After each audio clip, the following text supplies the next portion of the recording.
discussions with civil society, with students. July আন্দোলন নিয়ে জাতিসংঘের তদন্ত প্রতিবেদন ফেব্রুয়ারিতে প্রকাশিত হবে। বাংলাদেশের শিক্ষার্থীদের নেতৃত্বে সংগঠিত জুলাই আগস্টের আন্দোলন ও সহিংসতা নিয়ে জাতিসংঘের মানবাধিকার কমিশনের তদন্ত প্রতিবেদন ফেব্রুয়ারিতে প্রকাশ করা হবে।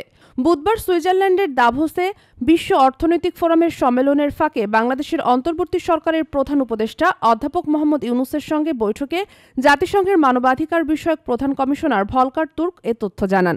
জাতিসংঘের জেনেভা কার্যালয় থেকে প্রতিবেদনটি প্রকাশের আগে এটি বাংলাদেশের সঙ্গে শেয়ার করা হবে বলে জানিয়েছেন ভলকার তুর্ক। বৈঠকে তিনি বলেন, প্রতিবেদনটি চূড়ান্ত পর্যায়ে রয়েছে এবং এটি মানবাধিকার লঙ্ঘনের ঘটনার দায় নির্ধারণ ও প্রতিরোধে কার্যকর সুপারিশ করবে। প্রধান উপদেষ্টা ড. মোহাম্মদ ইউনূস জাতিসংঘের মানবাধিকার কমিশনকে এই তদন্ত পরিচালনার জন্য ধন্যবাদ জানান।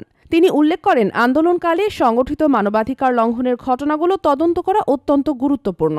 ইউনূস বলেন, জাতিসংঘের এমন উদ্যোগ বাংলাদেশের মানবাধিকার পরিস্থিতি উন্নত করতে গুরুত্বপূর্ণ ভূমিকা রাখবে। জুলাই আগস্টের এই আন্দোলনের সময় কোটা সংস্কারের দাবিতে শিক্ষার্থীরা দেশব্যাপী আন্দোলনে নামেন। এরপর সরকার বিরোধী আন্দোলন রূপ নেয়। এ সময় সহিংসতার ঘটনাগুলো নিয়ে জাতিসংঘের ফ্যাক্ট ফাইন্ডিং দল তদন্ত করে। দলটি ১ জুলাই থেকে ১৫ আগস্ট পর্যন্ত সংগঠিত মানবাধিকার লঙ্ঘনের অভিযোগ, অপরাধের দায় এবং এর কারণ চিহ্নিত করার পাশাপাশি ভবিষ্যতে এমন ঘটনার পুনরাবৃত্তি রোধে সুপারিশ তৈরি করছে। জাতিসংঘের এই প্রতিবেদনের পাশাপাশি ৬টি স্বাধীন সংস্কার কমিশনের রিপোর্টেও একই সময় প্রকাশিত হবে। এসব রিপোর্টে আন্দোলন সংশ্লিষ্ট বিভিন্ন দিক, আইনি সংস্কার এবং প্রশাসনিক জটিলতার কারণ নিয়ে বিশদ আলোচনা থাকবে বলে আশা করা যাচ্ছে। এ সময় বৈঠকে রোহিঙ্গা সংকট নিয়েও আলোচনা হয়। রোহিঙ্গাদের দুর্দশা নিরসনে জাতিসংঘের সহায়তা চান ড. ইউনূস। ভলকার তুর্ক এ বিষয়ে মিয়ানমারের রাষ্ট্রদূত সহ সংশ্লিষ্ট অংশীদারদের সঙ্গে আলোচনা করার প্রতিশ্রুতি দেন। তিনি জানান, মিয়ানমারের রাখাইন রাজ্যে মানবিক পরিস্থিতি নিয়ে জাতিসংঘ কাজ চালিয়ে যাচ্ছে।